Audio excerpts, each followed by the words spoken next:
starting, and we're on. I'll go on and share screen. So I'm looking at who all's out there in the audience. I see 19. I feel like last month or a couple weeks ago we had 40 some. So I assume more to leverage the recording in this case. So I tried to play with the new data set. I've been working on combining a bunch of the Virginia Army National Guard. It had legacy data. I thought I could get something cleaner than kind of what I was working on 2 weeks ago. So it's still not perfect. That's my disclosure before I jump into it. We've gone through A's. So to try to help me work through this, I'm going to start hiding sheets just so that it kind of truncates the bottom as we go. We had finished with A10. I did want to quickly jump back into it. So even though this isn't an error, I do hope that assessors do try to invest a little bit of time kind of looking at this.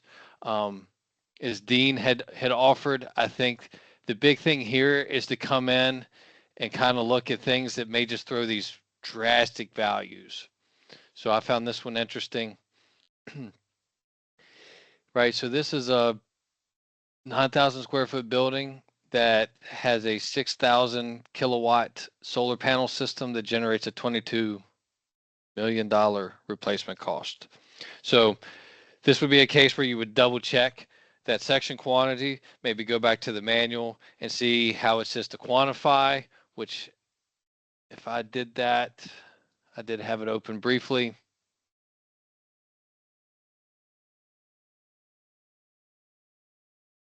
It says, it mentions summing maybe the inverters, but it's just that chance to go back. It would slow me down. I would question. It may be right, and it's an issue with the builder unit cost, which we have no control over. But in some cases, by filtering to a high cost, you do get some quantity mismatches. You have the opportunity to go back, change, adjust the quantity, get it back within reason. My bet is that's 6 kilowatts and they entered watts. Because that happens a lot. 6,000 watts that are 6 kilowatts. Yeah. Yep. But we don't know that unless we look at it through this perspective. So that's the value of A10. It'll do the same for exterior walls on small buildings more so than larger ones. Does that help the group?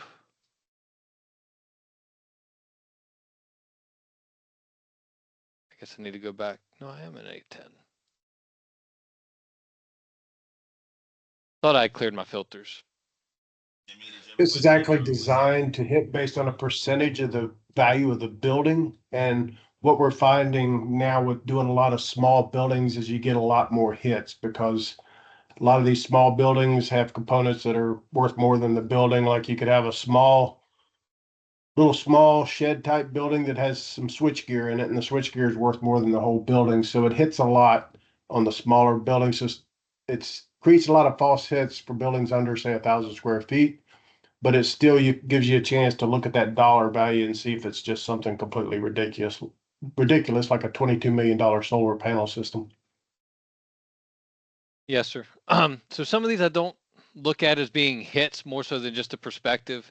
And to go back to the drawing board with the logic, I know I could probably put some condition formats to help the conversation. We have no control over PRV. However, when the quantity times a unit cost, a single component is more than 10% of that PRV, it's questionable. Similarly, let's say you have a bunch of B2010, that's your material category. So it sums all the sections within that category and then looks at it again. So in theory, those values could be growing. Once again, if it's greater than 10%, it produces a hit. The 10% was arbitrary. We could go back and start trying to adjust it. It was just a matter of more and more data. And as you could see, you have almost a five times multiplier for it to have generated that hit on the solar. So that's the intent of A10. B1 is going to hit zeros. It's also going to hit a quantity of 1 for the component where the unit of measure is a MBH. Similarly, it's looking for the 99, 999s, and that's unfortunately the only hit that I have here is one that shows 999. But even here, it almost looks like it's an incomplete section with the section name not finished out.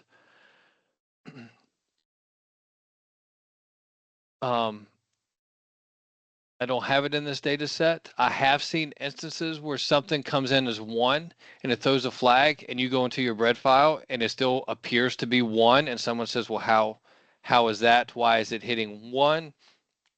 I have found that if I go into the access file that it truly is not stored as 1. It could be 0.87 or something, or 1 point something, and it's rounding and displaying as 1, but it truly isn't stored as such. How can that happen? My guess is that once again, something like Windows and legacy data, let's say it was a component type that was in each, and then you went and changed it to square foot, you hit save, it converted as it's stored in metric, aimed to do a calculation, did not store it exactly, but somehow gives it the appearance that it's legit. I'm just making something up. I think that's one possibility. The way to try to fix it and actually get rid of the hit would be to change the value in bread, save it, and then change it back to what you wanted 1. That would course correct it, as opposed to going into access and trying to dig at it that way. Zeros should also not be possible, but it happens. I know zeros are possible. I don't think blanks are. When I try to put a blank in preparation for this, it brought up one of those big dialog boxes with a bread error. So blank definitely shouldn't be possible. But I guess if someone was in access, maybe It can happen behind the scenes. Yeah. So I'm sorry that I didn't get your file incorporated, JT, but you said you could just straight up give it a 0, save it, and it did not throw it back at you? Okay.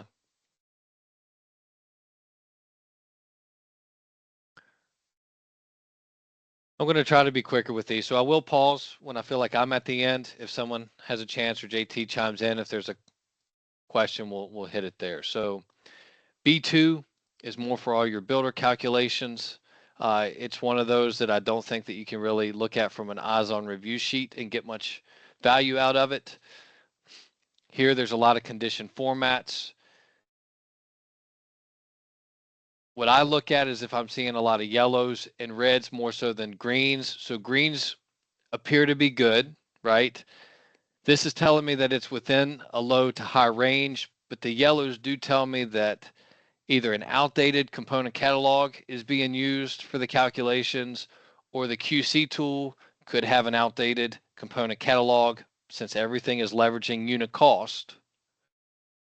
But if they're using this tool with the 25, 50, 75, you all average, low, and high, and using the value populated here, it should turn things green.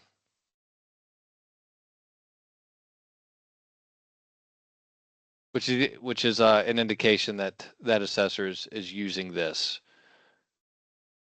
component catalog calculations.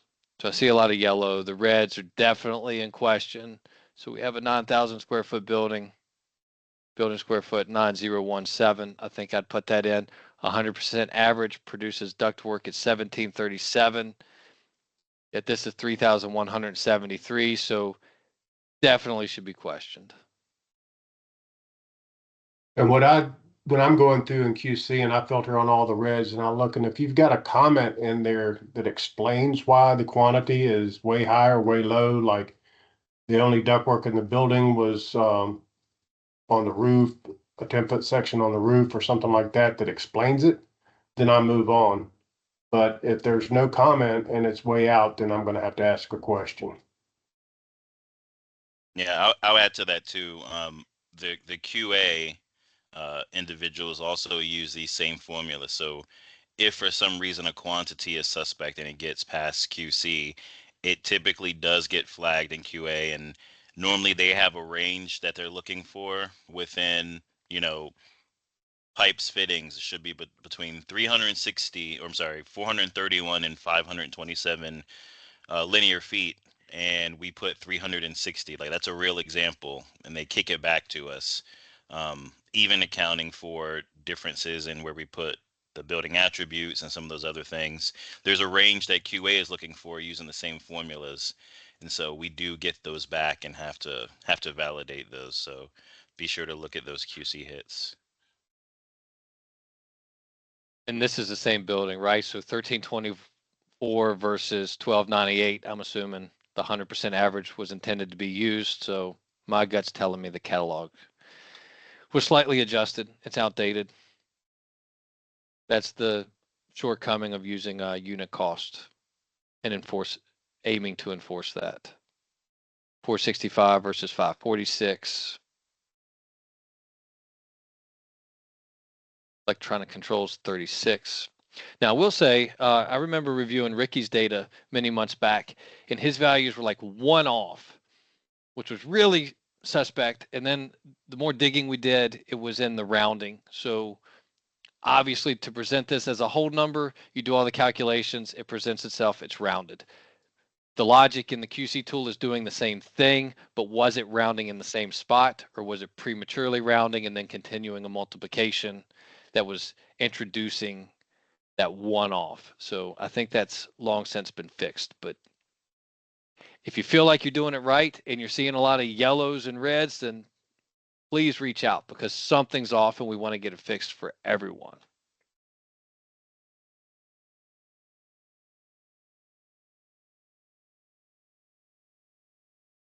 B3, roof decks and roof coverings.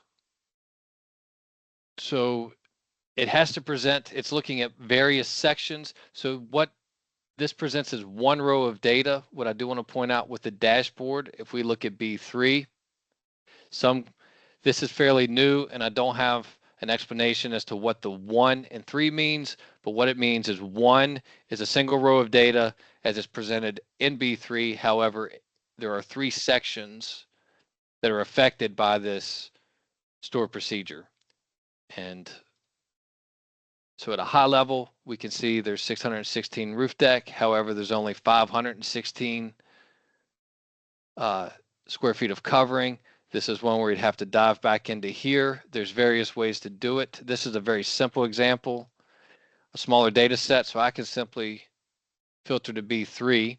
It's in building 2474. We see the 3 sections.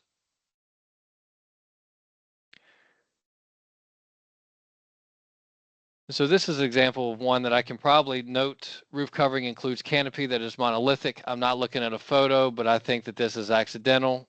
This should most likely get changed to 616, at which point covering aligns with roof deck. The tool did its job. It caught this issue. It gets fixed, and then B3 disappears.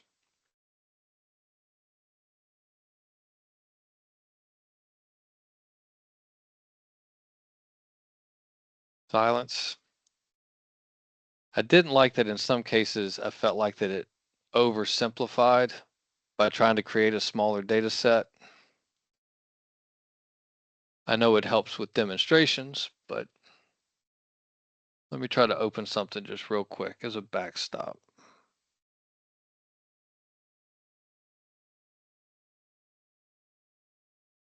This had many buildings in it before I went and tried to knock it down.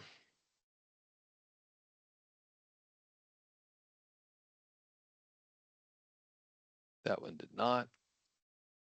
That one's already opened.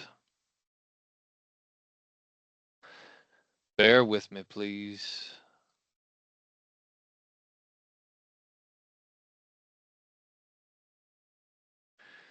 So here's just to show there's more hits than that. Some of these quote unquote are false hits. It's a case by case.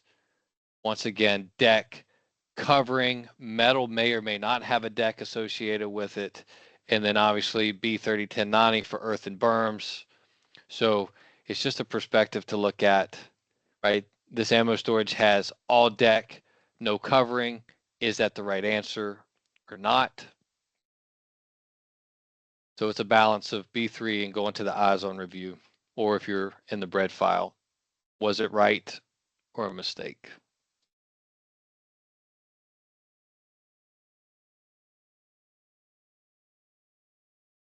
B4, lightning protection not aligning with the roof quantity is the architect and electrical speaking. Once we merge all the files or the right numbers coming together, that's the intent of this.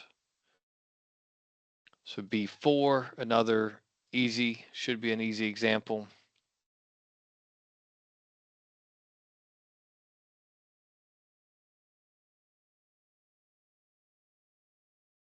Oh. So that did not work the same way. So B4,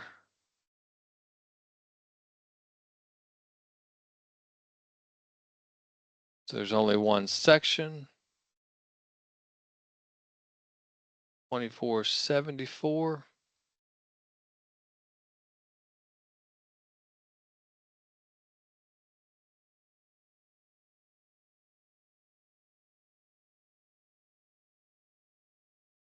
The conversation of roofing and electrical.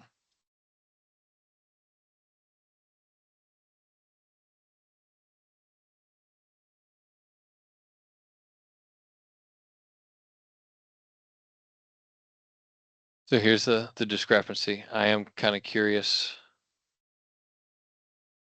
This is one I'd want to go back. I would say that this does not appear to be populating correctly from the dashboard, as there are multiple sections involved with having a conversation between lightning protection and roof covering. But the two do not align. One of them's right, one of them's wrong. Fix it before it goes away.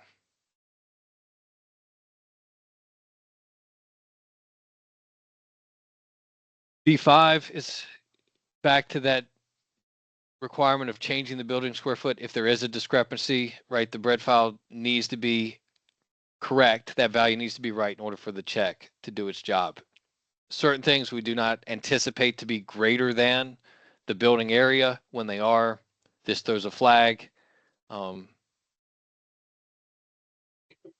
this One sheet, thing, Trevor, to point out on B4 with the lightning protection in the roof is the electrical assessor may not, in his data, he's only gonna have electrical, or that assessor is only gonna have electrical. So they won't be able to see the roofs. So those hits, until we merge the data, we won't know for sure where the disconnect is. So it's always a good idea for the roof assessor and the electrical assessor to get together and make sure that they've got the same square footages for roof and lightning protection, because you won't be able to see that in your data until it's merged. So QC will see it, but you won't. QC will check it or have that opportunity.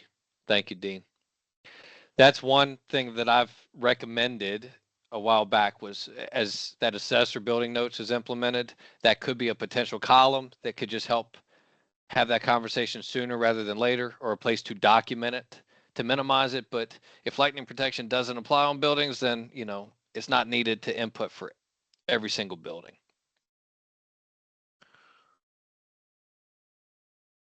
B5.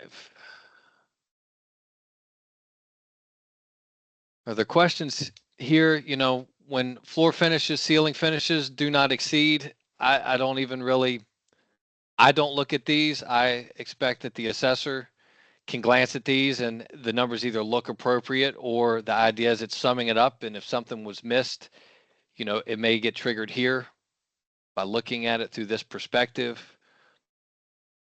We could look at 2817. I'd have to go back here.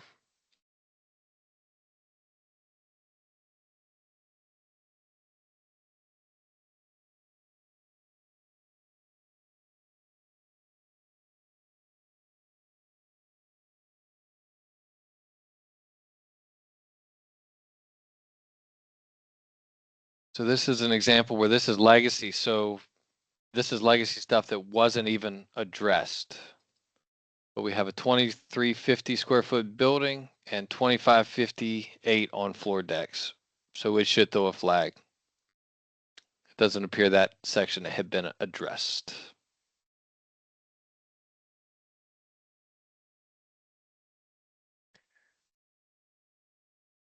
This looks suspect. If there's not a building square foot discrepancy and real property says 117, I think the idea is to put 117 in the slab. Do you focus on all of these or just the ones in red? I focus on the ones in red Okay. as QCM. Now, this does present something interesting. The QC tool did aim to separate B101001 structural frame, which is what this is, versus entries of floor decks and slabs, B101003. So even though it presents itself as component level 3, the text within here is concatenating and showing it's breaking out the two to have a separate conversation. So in here, structural frames should not even apply to a 117 square foot building. At a high level thought, without digging any deeper, seeing a comment, yeah, I can't think of why that structural frame would apply. But as we just shown, well, that was T 2817, not 2. So I don't know if that's legacy data or not, because we're not showing the section name and that information here. I have to go elsewhere to look and find it. Yeah, Trevor.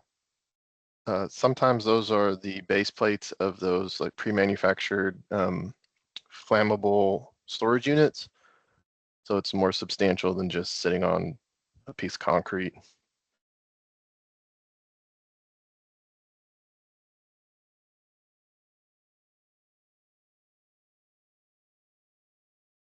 Okay. I am curious.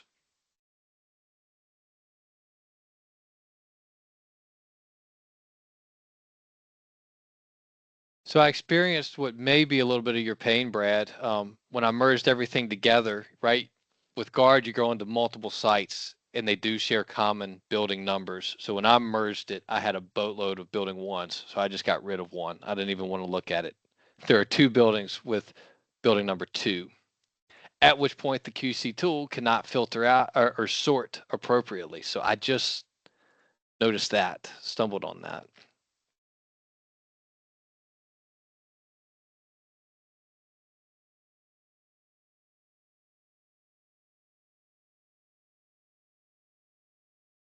Even here, this is many records, isn't it? Holy cow. Makes it hard to present it.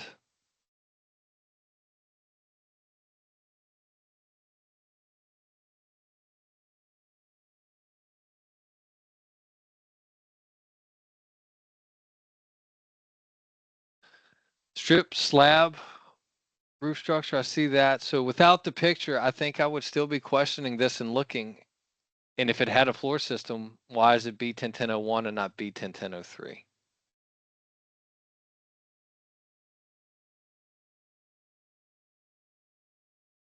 Would be my follow-up, Brad, my question.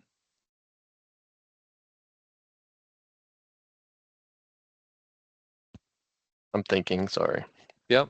I'm trying to remember what we did. Anyone else can chime in too. I mean, that's what I would be looking at and questioning.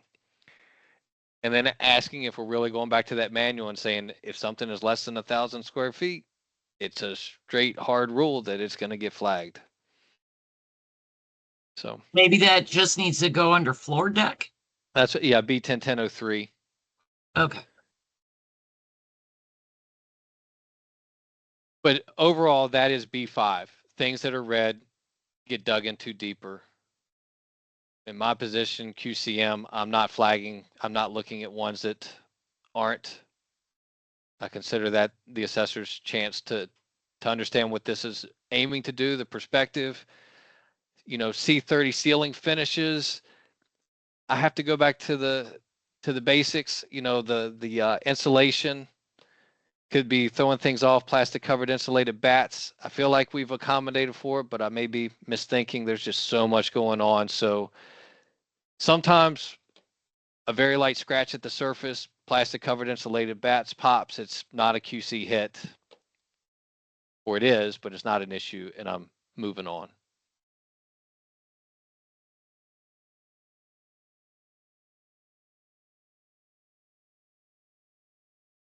B6, building comment format.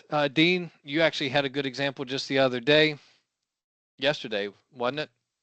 This is a little muddier because it's back to that merging of files, it's legacy data. A couple assessors had obviously touched that field.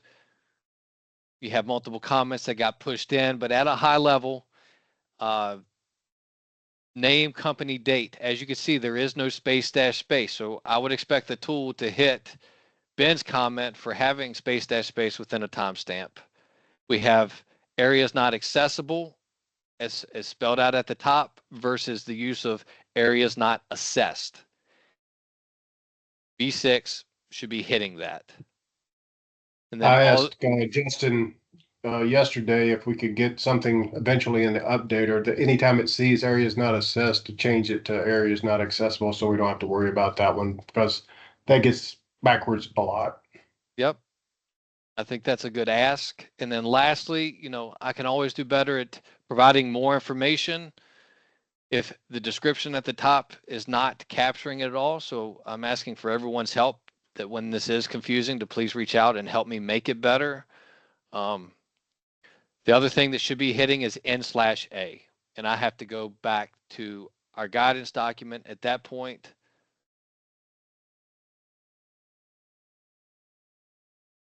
Do not use NA, N/A, use none or no. Okay.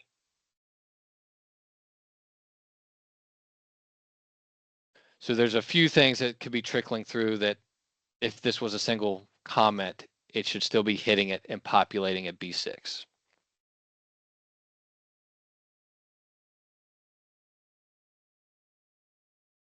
Silence, I'll hide this one. We go from B6 to B8. The reason for that is B7 is outdated. And we can show here, QC check is currently turned off. So back in the day, there was a missing systems complementary type check, and then there was the complementary sections. Well, it's not a system and section conversation. It got all turned into just one complementary sections conversation. So B7 got turned off. However, they don't just completely erase B7. So it's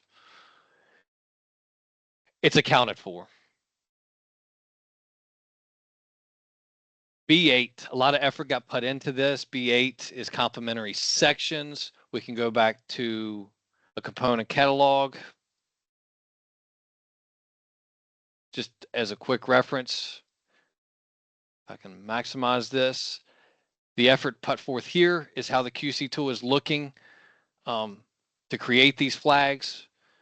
It's a combination of a CMC value or a material category. So I don't expect everyone to understand what this jargon means. I'm just pointing you to show that that's how it's producing the hits, and then it's presenting it in this case. So the fact that there's an inverter, it's looking for batteries, and there are no batteries sectioned. That may be appropriate. It may not. I don't know. It's some high level. We would expect to see it. If there's a VFD is electronic controls. So this is telling me that this building is missing an electronic controls general section. Tons of legacy data have these grade beams. This tool is intended. Most of those probably need changed or marked for delete, absorbed into strip footing. But if you don't have pile caps, piles, you do not have grade beams.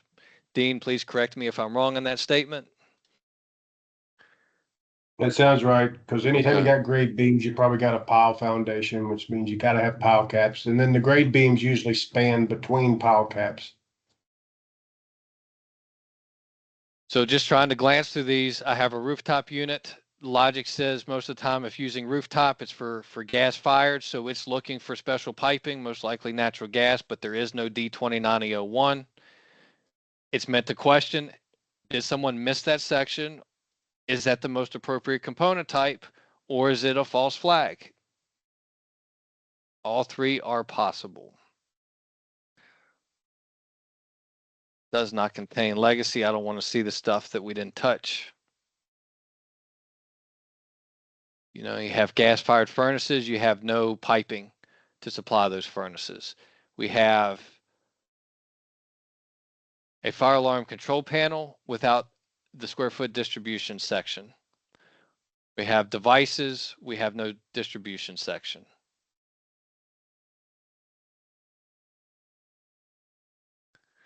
Those are the big examples I have here. I did earlier have a case where you had a concrete stair and no hand railing.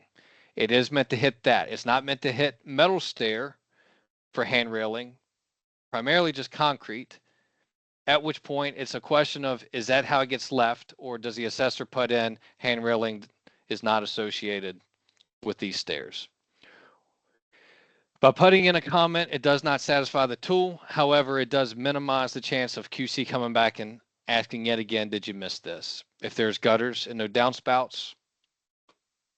So I've been very appreciative through rebaseline for those that have accommodated and supplied comments, even though quote unquote, they're not required by the manual. It has greatly helped the QC process. And I think it helps future QC of data. When at a high level, if you see gutters, you're expecting downspouts and vice versa. And from these perspectives, we're not digging into photos. So I think the comments go a long way.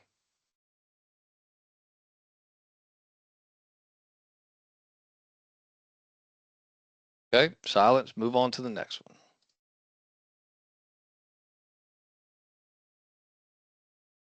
I have to remember what B9 is. Based on the component type, an inventory comment is required. So this is simply based on the rules of using general and other, right? These are missing, most likely not visible, going to be age-based. Here's another floor. Age-based, these are all marked for delete. Why are they being hit? Because as part of the QC process, comments are still being asked of. So it should have a timestamp and it should have an explanation as to why that section is being marked for delete.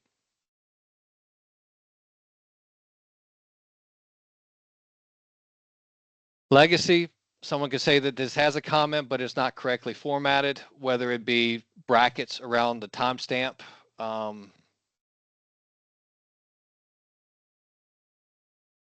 Maybe not a standard comment. This is old stuff, so it gets really hard. That's in most cases, as these files are getting prepped, these type of comments are getting wiped out so that as an assessor, you can just re-enter IC 1 through 5. But that's what I'm seeing at a glance. This one's probably hitting because of the timestamp. It doesn't have the brackets, but this is 2018 data. And then as you can see with this check, there is some condition formatting applied to try to help some of the cases.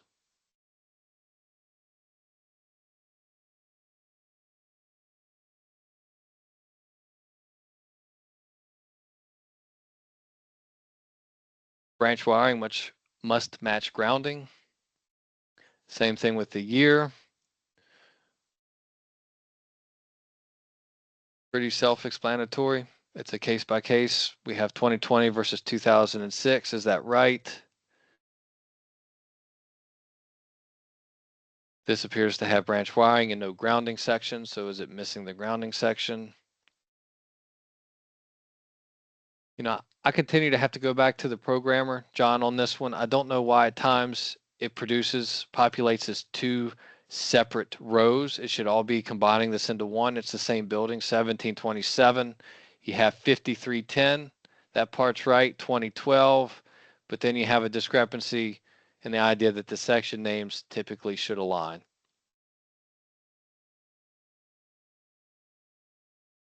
And I don't know if you said it, but and they also, if they're matching it, still looking for it to match the building. That's another. I ran into this earlier doing real QC for Arlington National, where, you know, it's a different type of component, but the point is the square footage of the building doesn't match what the grounding and the branch wiring are, even if the branch wiring, excuse me, and grounding are the same year, same quantity, but if they don't match the building, it flags as two, right? Yes, and thank you for that. And that would be what, the third sentence up here, or the third row in this description? Flags quantity greater than building area.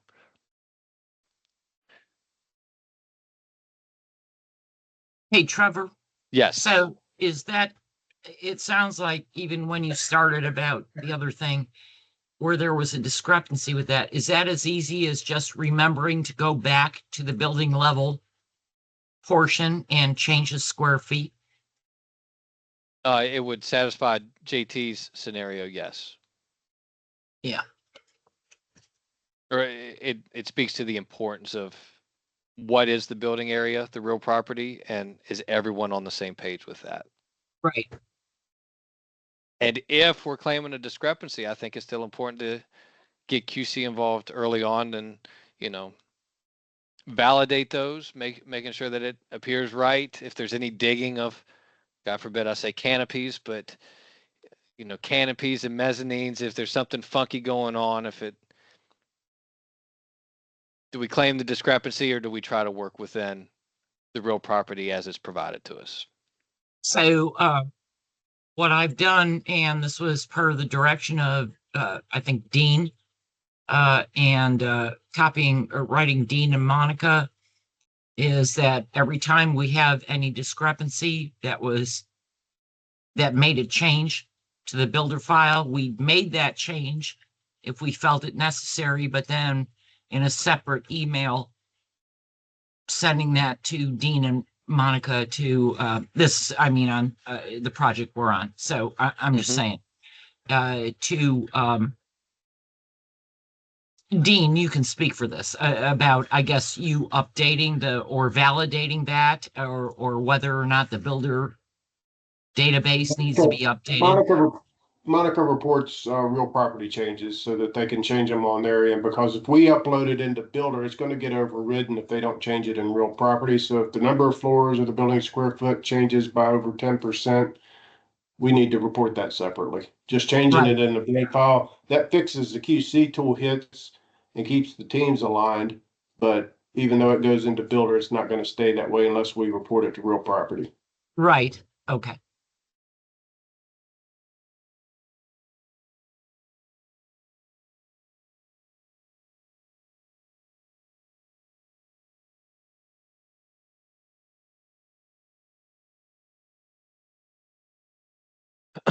So now it kind of gets a little dicey. So we made it through all the B store procedures. Now we're into C. C is all about inspection driven. QC hits. Some of these descriptions are self-explanatory and everyone's doing such a great job. They don't produce hits. What has complicated things with legacy data is how do you define a current inspection? Because without defining current inspection, these hits produced tons of hits, and it's because of old formatting. So for those who want the details, we ended up looking into Access. There's a configuration table. It defaults to 30 days. When you run the updater tool, it goes to 180, but anyone can go there and change that variable. That is what defines a recent inspection, if the QC tool is going to hit it or not. Poor rating, missing comment. So giving it amber plus or below, not putting INSP 1 or 2, which is the service life, or no comment at all, should produce a hit here.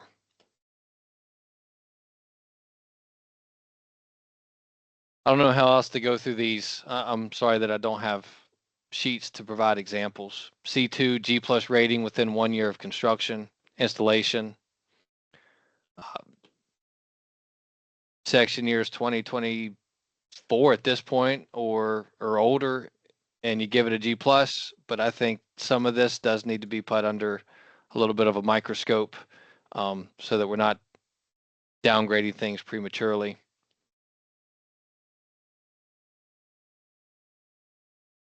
Do you have examples of that one you can show?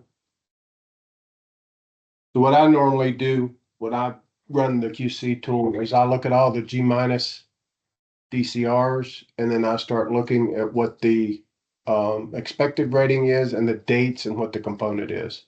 So if I've got a bunch of G minuses on things that are only a couple of years old, I'm probably raising those to G.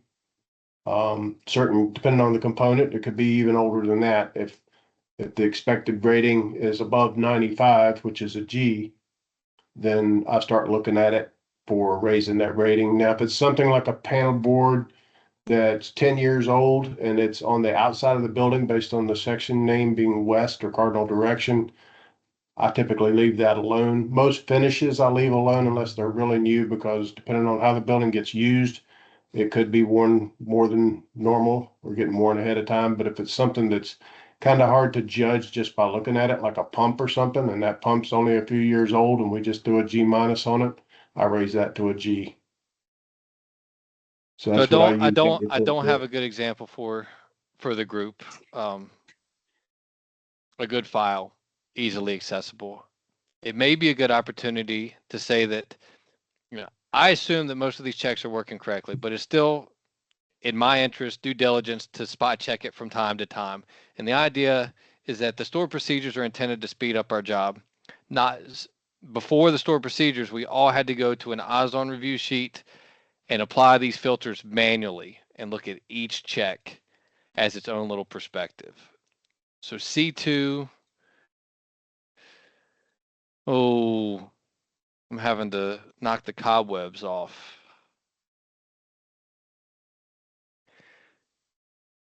The thing that I think you're really leaning in on, Dean, is if we do the expected rating, what's builders say in greater than 97, something that it's expecting something really good.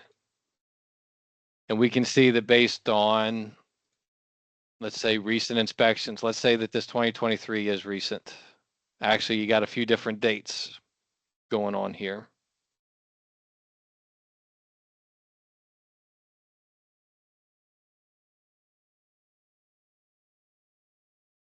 Right? In theory, all these G minuses. I typically look at this. I go to the sheet at the bottom, go to C2. I know, but I don't have C2 to show. So the I've idea got was one. that, If you want me to share my screen, I can show it. please do. I stopped sharing. This is sheet C2, and what I usually do is filter on the G minus. Then I come over here and I filter for 95 and above as a starting point. And then I start looking at brand new items first. So like I don't have too many here, but these are fairly new depending on what it is. Like a transformer has a really long design life. You can see builder expects that to be almost perfect, and we've knocked it down. So that's something that I would probably raise, because even these transformers, this one's on the outside, but still with a long life, I would probably bump that one up. Here we've got a safety switch that's on the interior, not very old.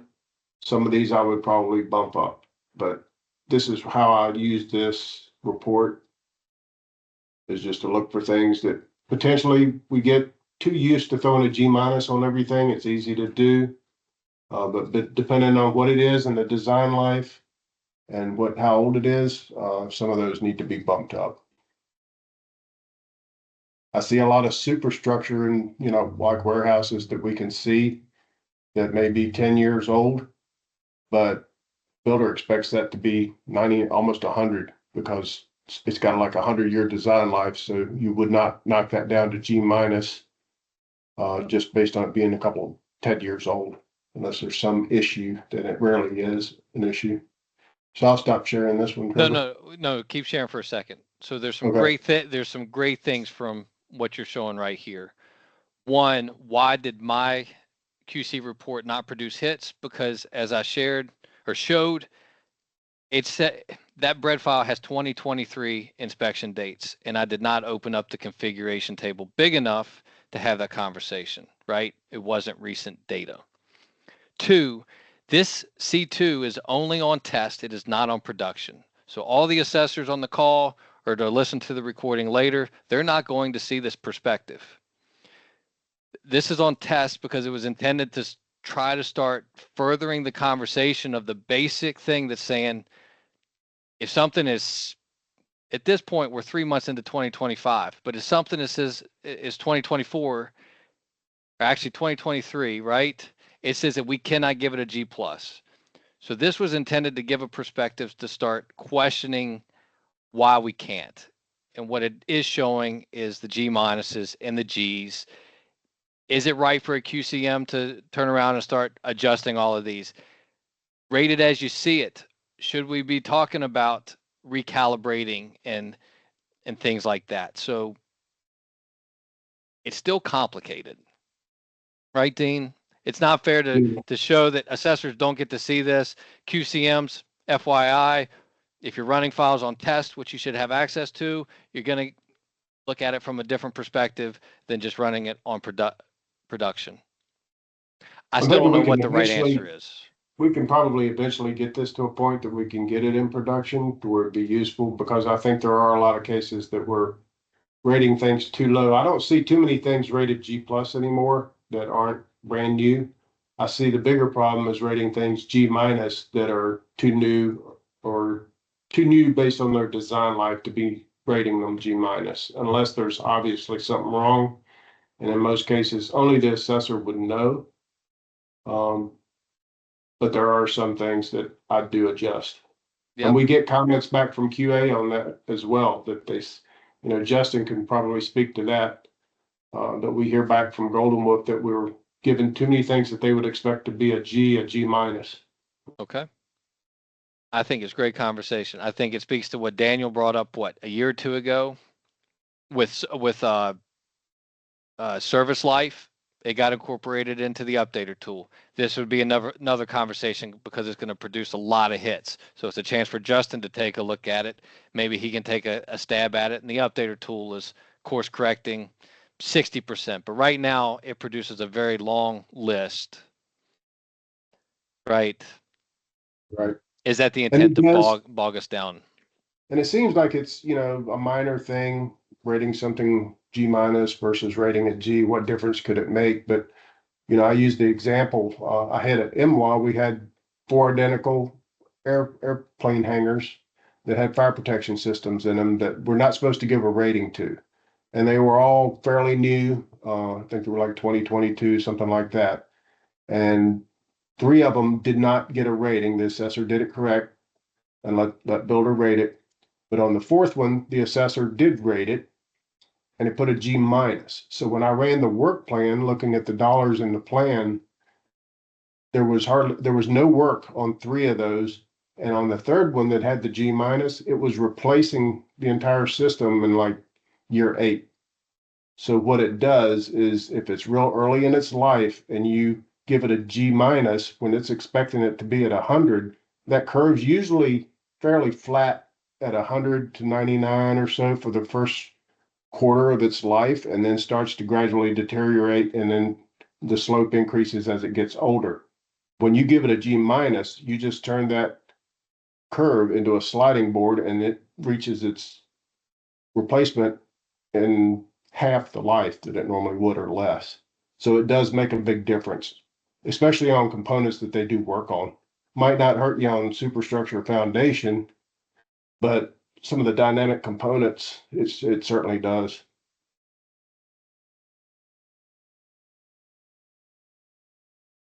Ready for me to stop sharing this one? Yes, I'm done with C2. You done with me?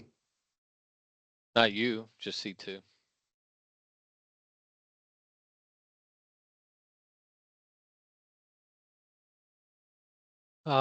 That configuration window, once again, C3 is just missing a current inspection. I think this one's fairly straightforward.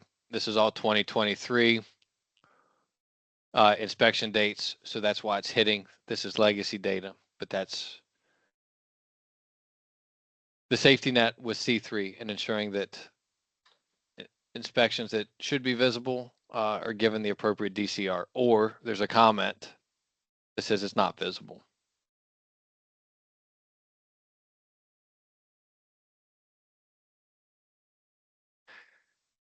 I can't help us right now with C4, a G-rated asset that has an inspection comment, pretty straightforward. If it's a G plus, G or G minus, and there's text within that inspection comment field, it's going to hit it. C5, assets has inspection comment with recommendation.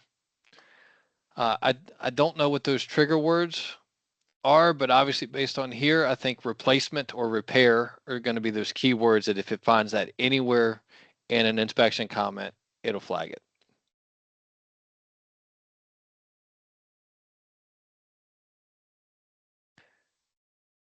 C7, don't have the hit, but you have the severity term does not align with the rating. So that's an amber plus that is minor, mild in the text claiming to be moderate or significant. There's a misalignment that is referencing the manual, which we're all familiar with.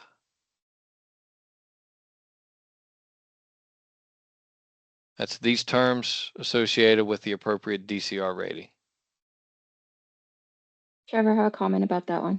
Okay. I recently saw one where the rating was amber plus, but the age of it was older than 100%.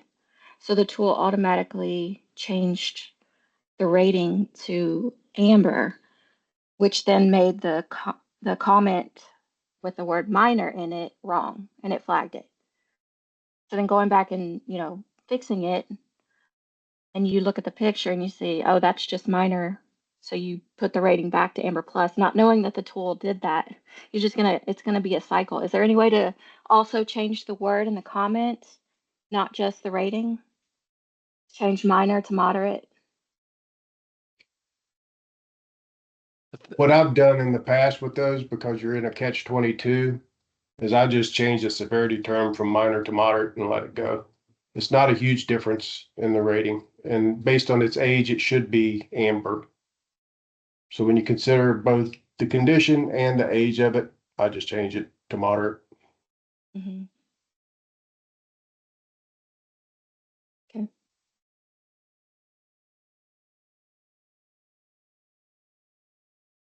Because if it had no deficiency whatsoever, it would have been amber, right? Because of the age. Right. If it had like a little bit of corrosion and it was minor corrosion. Yeah, like I said, we're kind of splitting hairs, so I would just change it to moderate Yeah. and roll. Okay.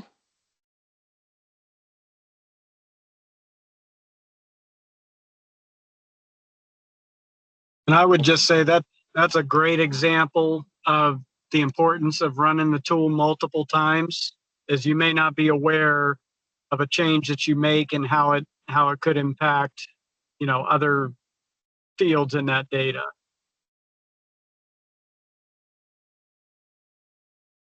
Great point.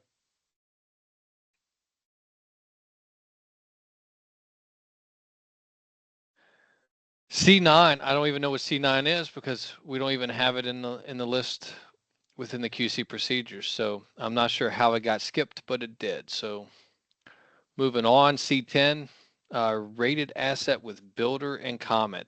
I don't know that this one does a really good job with it explaining what's going on. So at least in the name.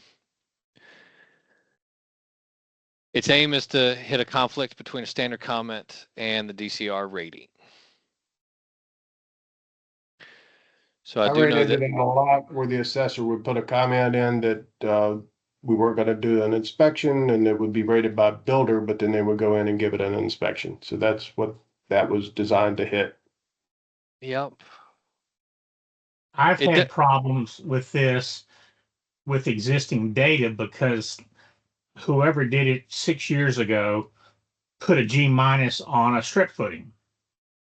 And then you go in and you put an IC1 comment on it, and then you get a hit because just like this is showing, not visible, but it has a DCR because the DCR is from 2019 and your comment is from 2025.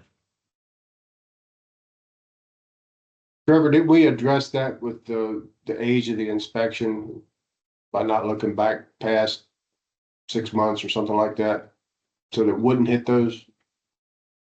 Not here. It's going to hit C10. Yeah, I've been getting hits for these, because whoever did it before put a G minus on, like I said, a strip footing, and then I put the IC1, and because it does look at both of these, So one, by presenting this and having Anthony and some others on the call, this is the type of stuff that needs to be presented as they want to roll out the next ESMS and the replacement of bread? Is it the idea that we should be able to have some access to old inspection events to get this? Contradiction is wrong, right? Agreed. I much prefer the age-based and the appropriate, that this is strip footing, age-base it, than to allow some DCR at any point in time to be influencing the degradation curve. My practice, so assessor can't fix this. When I see this, I do not consider this a flag of the assessor. However, at that point, it's my responsibility to go into access. I'm going to find these inspection events that are wrong, and I'm going to get them deleted out of the Army's database.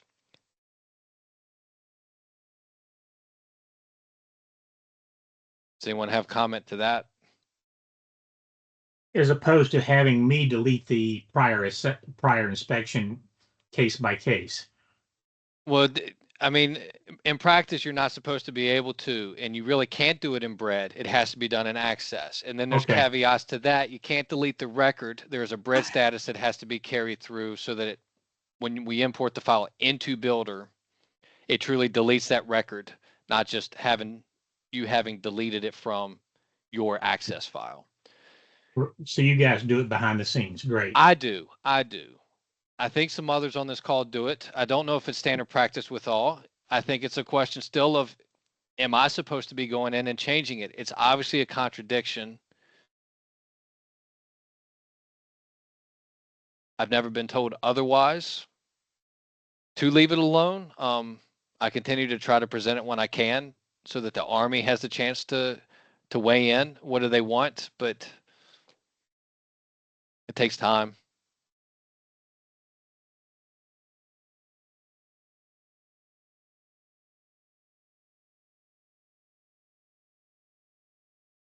Silence. I guess we're good with C10 at this point.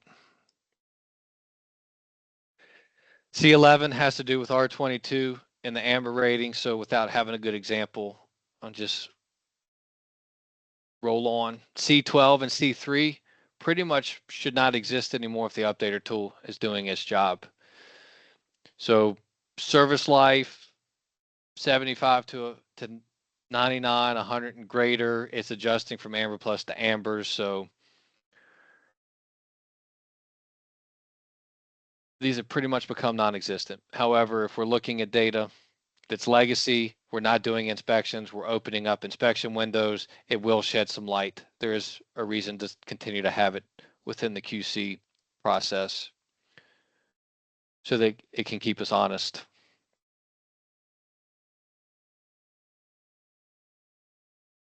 C14. Contradiction between inventory comment and section detail comment. So section comment says it's not visible, and then your section detail comment says it's missing certain details. It's going to hit that. If it's not visible, then it would be expected that the nameplate is not found.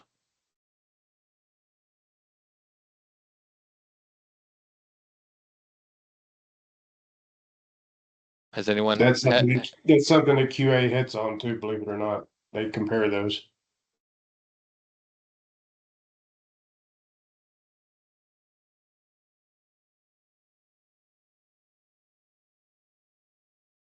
C15, incorrect inspection comment.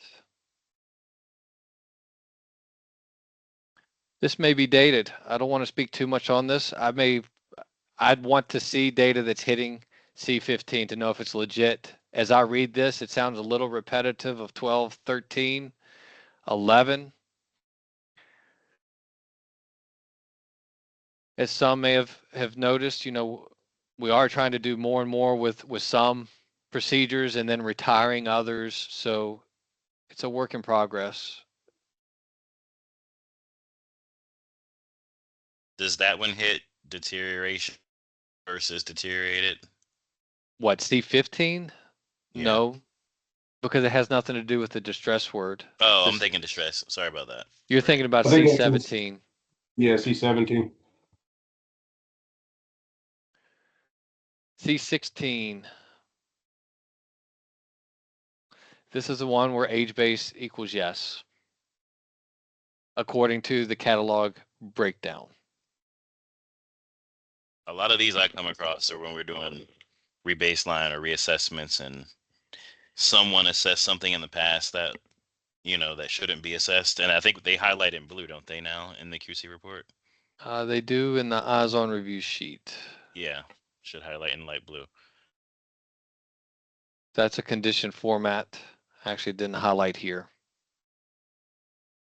One of them does, JT.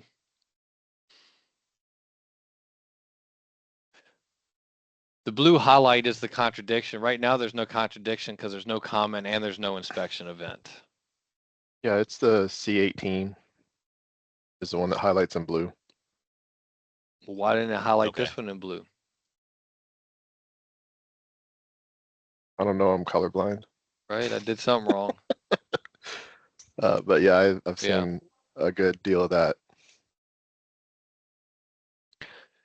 I will say the one thing that I've been course correcting, or I think it's in our guidance now, it's back to the FACP. And for the longest time, if an assessor comes across FACP, it's in a state of trouble. They were instructed to give it a DCR, downgrade it.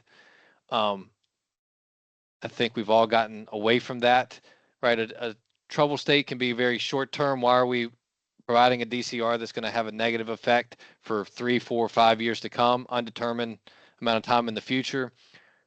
I think unless it's something extreme like R minus, even then it may be questionable.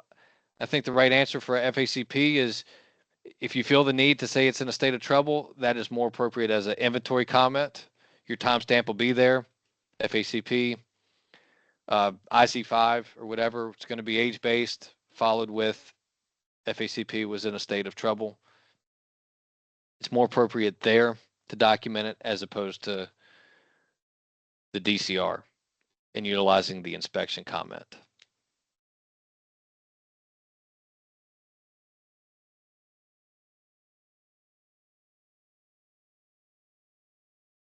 C17 had been not working, or everyone's been doing it perfect for a while. Come to find out, C17 was not working as intended. So it has recently been under work, under overhaul, underhaul, whatever that term is. It's being redone. We have updates on test that need to make their way to production. Dean was nice enough to provide me this file that I'm going to open quickly. He intentionally broke it. So C17 is now doing a lot of things, and I need to also update the text here. So it's not just 23 distress words. It's the timestamp. If the timestamp is missing, or if it's incorrectly formatted, if it can't tell that it's a timestamp, which would be the closed brackets on the front or the back. Stained is going to hit because it's stained /dirty. We're enforcing forward slashes. Why is it a forward slash? Because there are some that have multiple. So the manual itself is using forward slash. Multiple distress words are acceptable. However, when we say multiple, we're going to say 2. So the tool is now going to hit if someone's using 3 or more distress words, which is what you see. Thought you had one, Dean. Leaks, broken, damaged. That's 3 distress words. Tool's going to hit it. Corroded, missing a period. It's going to enforce a period space. This one is a comma space, so I know it's really hard to see here. But all the little nitpicky stuff with a distress word, where it's placed, it should be in all caps. Recently, I saw a data set that even had words in front of this. Shows. It was something simple, but none of that. Tool will hit that. I will point out that all of Teresa's were correct, and I broke those on purpose. Yes, thank you, Dean. So stained Thank dirty. you, Dean. And if this one was 2, stained dirty is still 1. So if there was a need, someone could still put broken. That is 2 distress words, not 3.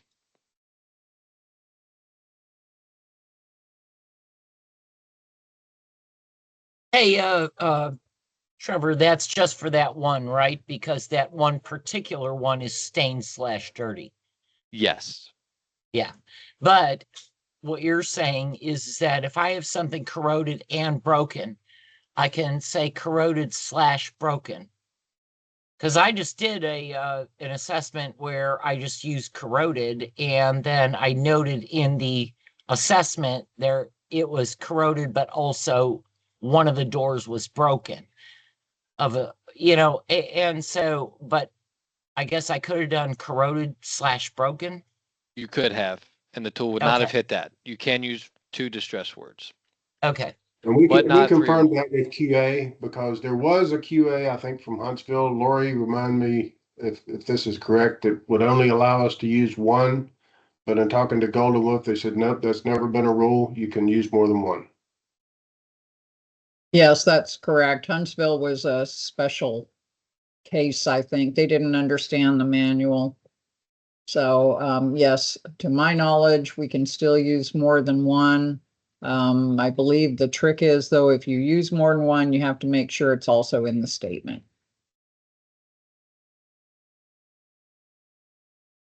I don't think the QC tool is taking it that far. But C17, back in its day, it was supposed to be simple, right? Just a distress word. And as I've just shared, I'm now hitting 5 or 6 things. But I go down that rabbit hole because how do you extract the distress word in all caps from a comment? Well, you need a timestamp. How do you look at a timestamp? In my brain and the logic, it's those brackets that make it a lot easier, right? It's the period space that you find that says, okay, we've now isolated what that distress word's supposed to be. Now, John, the programmer, can take it further than that, but it's once we go down that path, we can start hitting many things just by trying to isolate a distress word and make sure it's one of 23. That's some explanation as how we can get to where we are in looking for so many things within just C17. And even some of these Justin may be picking up on, and that could be a future update to the updater. It's really hard to see period space, comma space. But maybe it could find a couple of them. I don't know.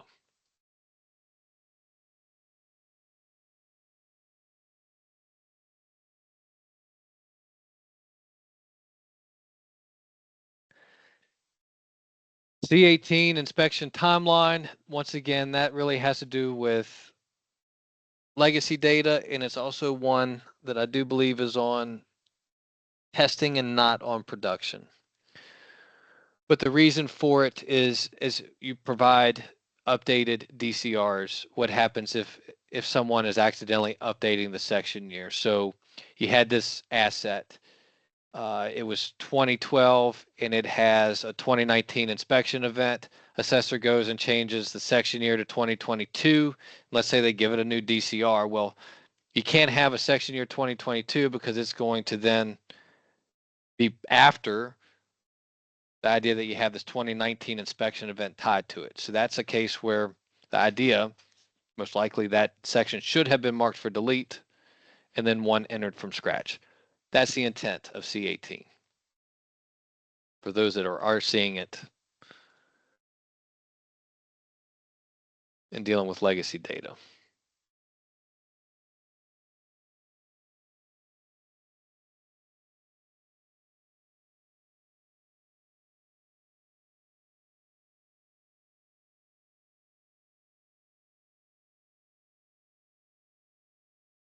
Actually, Dean, I think your file, I was doing all that talking based on your file. Here's C18. This was run on test. So here's that example. Section year's 2022, yet it's telling me that there's an inspection of 2017. Condition format has been applied. In some cases here, this is not on the assessor, but it's the idea that you update the section year. Most likely it's age-based or does not have a DCR, but it's flagging the fact that we have an install date in legacy data that is now contradicting the section year. Some of this is to go back to Searle and ask why aren't they running queries or things wanting to to correct this. Builder created that install date. What is the right answer? How are we supposed to fix this? As far as rebaseline, when I came across this, I was going into Access and fixing install dates to align with the assessor section year, as long as I didn't have an inspection event that broke the timeline.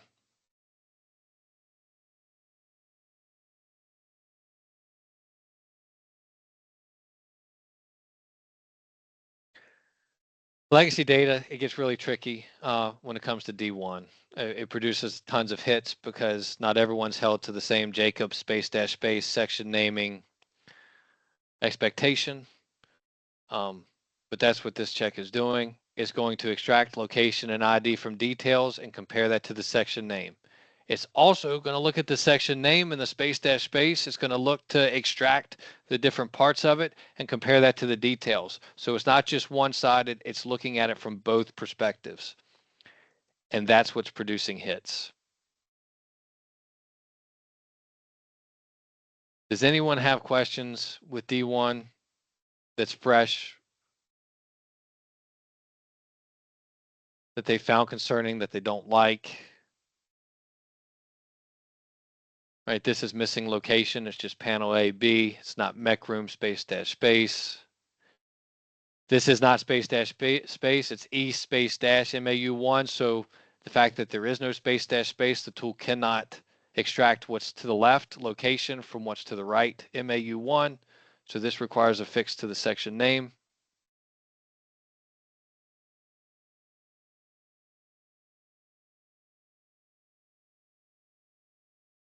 This is hitting because in this case, the ID number is NA, which is right.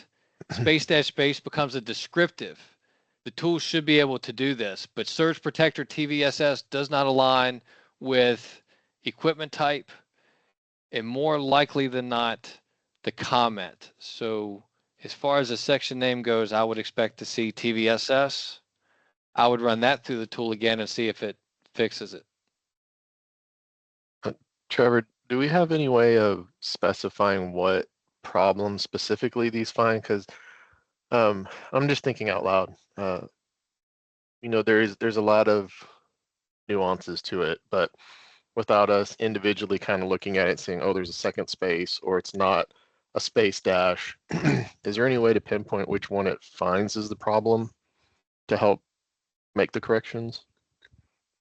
I'll go back to the drawing board. I'd have to think about condition formats and looking for certain maybe characters like a space dash, and it could highlight it because of that. Yeah, or if it even just says, you know, at the end of the sheet there, if it says missing space between dashes, no I got room. you. Yeah, so it's easier to start tracking what the problem was. Okay. I'll take that back. Does not contain legacy. I was looking, this is interesting. So this is some indication what was wrong with Surge Protector TVSS. Well, this is showing that the logic has been thought through. So NA is ID numbers, so it's not even considering that. It's then trying to concatenate location and equipment type to produce the section name. Why? Because this is an other. We're requiring that descriptive in the section name. So in the event that you have location, ID number, and the fact that it's other, looking for a descriptive, we've thought through the logic, hoping to be able to handle all three of those pieces. And lastly, if the ID number just so happens to be TVSS and your descriptive is TVSS, the intent is not to do a double TVSS. You would do it once, the tool would hit it, and we would just move on. I would not consider that a hit. That's a false hit. Hey, Trevor, but if that was something architectural, that would go at the end of that, right? Yes, you would just have your location, space dash space, descriptive, at which point the descriptive is going to be found in your comment. You don't have detail requirements. Right. This has all been worked for quite a while, but this continues to stress the importance that location information does not get space dash spaces. So that should be left. That should be right. Even these space dash spaces. These are the requirements needed to satisfy the tool and this check and enforce that consistency is being done throughout everybody's data set. Did everyone see that? Or is it too small on their screen? Which is also true about commons and quarters. Yeah, that's all location 'Cause that's information. location. At that point, I have a conversation of it being a hierarchy, right? Floor is more important than bay 1, bay 2. That's more important than room number. That's more important than left or right, up or down. 1FL commons, quarters.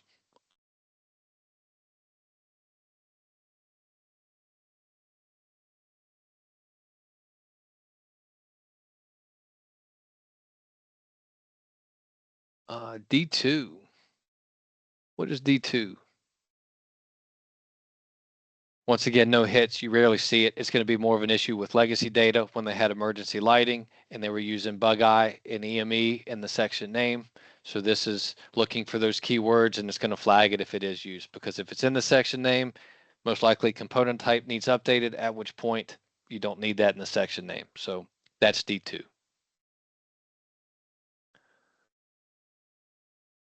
D3 Windows. It enforces formatting. It enforces common materials. I think the descriptive does a good job at showing what the accepted materials are.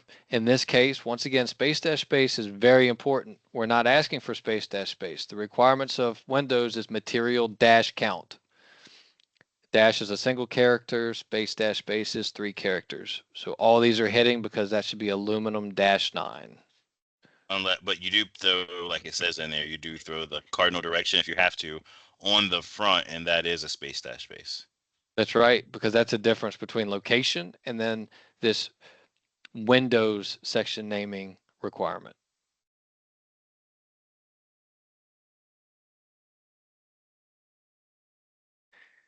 And if someone did this based on this conversation and that threw a flag, I would expect that you would be reaching out to the QCM or to me, because I would consider that a false flag and I would be wanting to go back to John to test that data set and to get that fixed.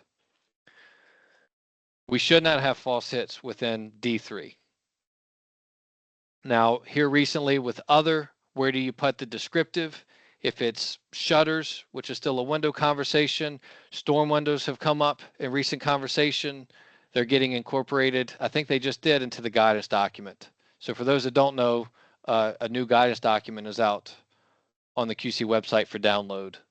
I don't know that the QC tool has been updated. So I'm looking to see data that I can then take to the programmers and continue testing so that we can refine and make sure that that guidance is being adhered to. Those are the exceptions, not the norm, though.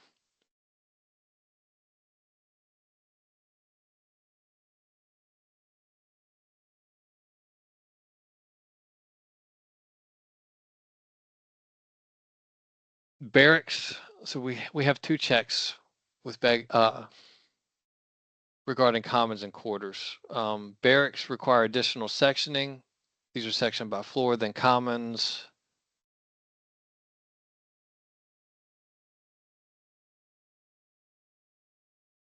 All right, so this is the one identifying should be in the section name. Versus what D5 is going to say should not, or do we skip it? I guess we skip it. So D4, D6 complement each other.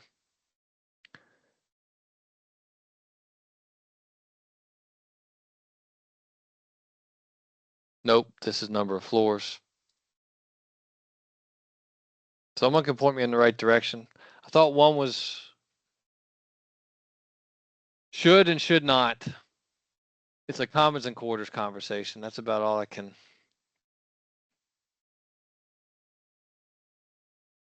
All this appears to be some outdated data that wasn't touched anyway, as these section names had not been updated. The one takeaway I do know from this, how do you define a building as barracks? It's based on the CMC, or the CAT code, which is behind the scenes. We have no control over that. If you open a bread file at the building level, it does tell you what the CAT code is. However, if you were to try to go into access, it is not stored the same way. It's a 3 or 4 digit number. I have to do some digging to know what that list of 17 is. But this is another case that if it's throwing false flags, if it is a barracks that's not CAT coded correctly, get with the QCM. We should be able to fix that behind the scenes so that the QC tool can produce good hits. It's not going to stay with the record, but it will allow us to section correctly. And that goes in both directions. If something is categorized as barracks and we're saying that it is not, that section naming does not apply, we just go in, change that value in access, and it'll get rid of the hits. The check you're looking at, D4, kind of goes hand in hand with D8. D8. D4 looks for things that are missing the barracks sectioning, and then D8 are things that should not include quarters and commons, because what we have a lot of times is the rule is you section finishes by quarters and commons, and some people have been putting C10 items, interior construction, and sectioning that out. So D8 would hit that where you've used it incorrectly and you shouldn't have quarters and commons, and D4 hits it where you're missing it on finishes. I believe it's plumbing fixtures, lighting fixtures, and finishes. Yeah, so thank you, Dean. C30, D2010, D502002. It's in the description. What I don't like, now that I'm having to present it to everyone, is I don't like that barracks conversations is broken between 4 and 8 and that we have these 3 store procedures in between. So I don't know that I can fix it, if it makes sense to try to break that sequence or not, but I just struggled to get through it. Can I hide these 2? I'm hiding them. Looks like we have about 5 minutes. I'll do my best probably to get through D, and then we'll see where to go from there, JT. Yes, sir. Okay. Daniel has D5. his hand up too. Oh, okay. Daniel. Yeah, I was just going to ask about those CAT codes because I remember on the Korea project, the housing towers, that whatever CAT code those were using were not considered barracks. So every time we did one of those buildings on that project, we were getting flagged for every single component that said commons or quarters. So I know I talked to you about it before in the past, but is there a way we can consider or add additional CAT codes to that check?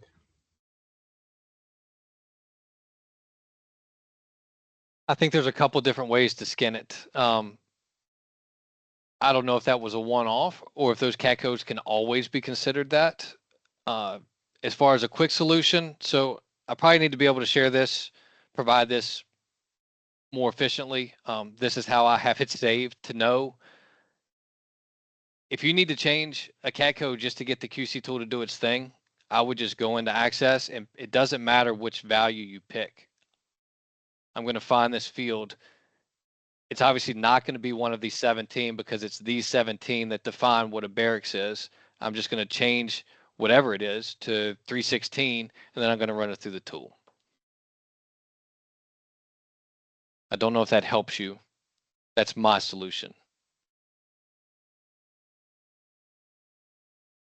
And I think those would be one-offs. So it's very one-off. And if you can identify it soon enough, we can do it in prepping the file, and then assessor doesn't even know any of the, nobody in the field knows any different.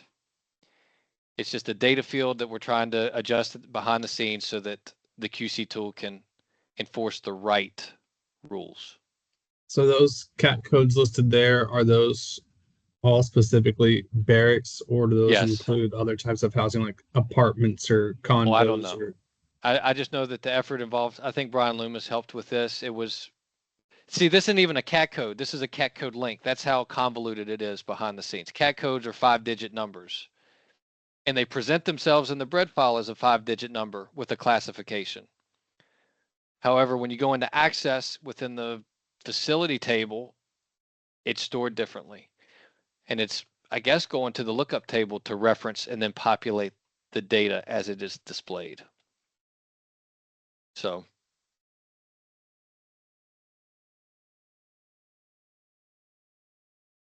For those having issues with barracks, it's a reach out, start asking questions. Most likely someone can help get the files fixed to help the greater good. Maybe we try one more, 228.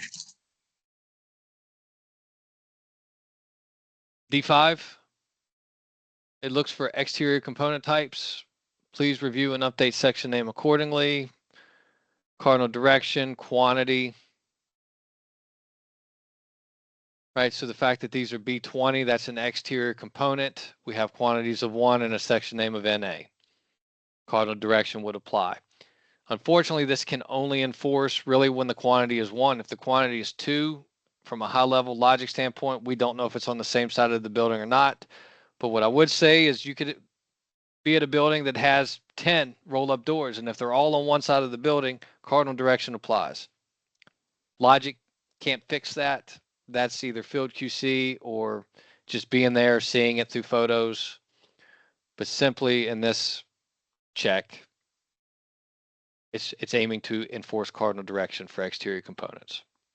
Hey, Trevor, I'm sorry, real quick about this. I'm not sure what is in there for when I've put in let's say I have 12 linear feet of downspout, but it's 6 linear feet on 2 sides. So there's something in there that tells it that it's too small to be on. Okay. All right. So that does also hit for stuff like that.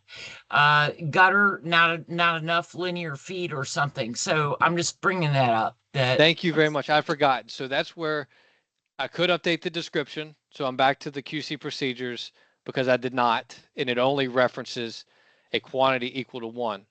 But many months ago, looking at this, it's exterior components don't just have a unit of measure of each. So how do you define that?